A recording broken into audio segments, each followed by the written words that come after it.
बोलते छठी छठी गैया छोटे छोटे ग्वाल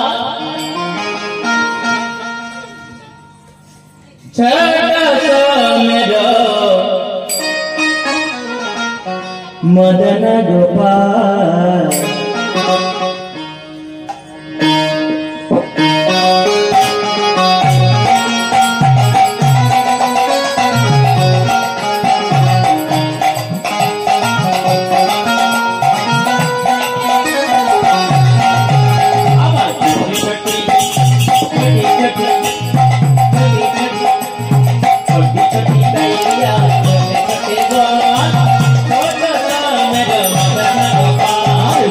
छोटे गैया छोटे छोटे ग्वाल छोटे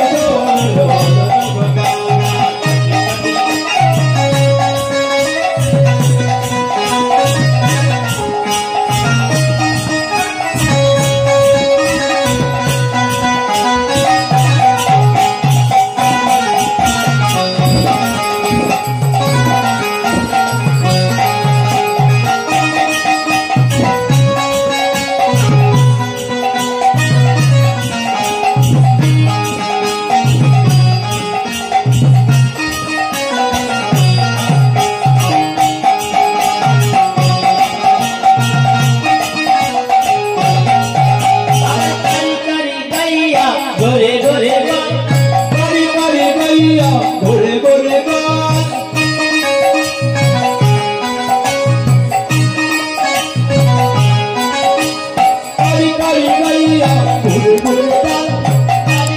गैया गोरे गोरे गैया गोरे गोरे যদি কারি কারি গাইয়া হয় যদি গোরে গোরে গোয়াল হয় তাহলে আমার কৃষ্ণচন্দ্রের রংটা কেমন গো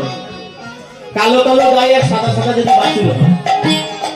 তাহলে আমার কৃষ্ণের রংটা কেমন পদকর্তা বললেন শ্যামা বারে নামে জামা কালা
गैया गोरे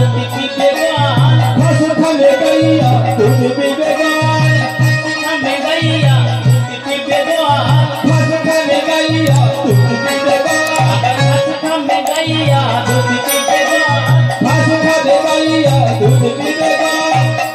আমার শ্যামনগর কি খাবে গো পদকর্তা বলুন বাতাসা বাতাসা খাবে বাতাসা খাবে মা হ্যাঁ আমার কৃষ্ণ কি খায় গো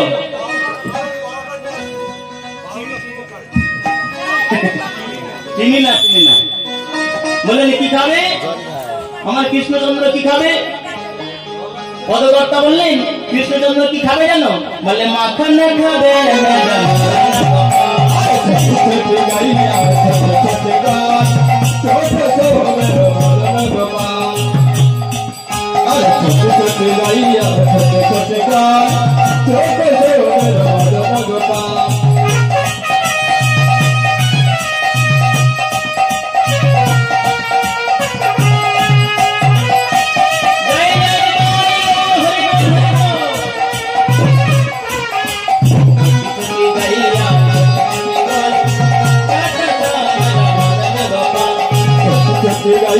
छोटे छोटे छोटे छोटे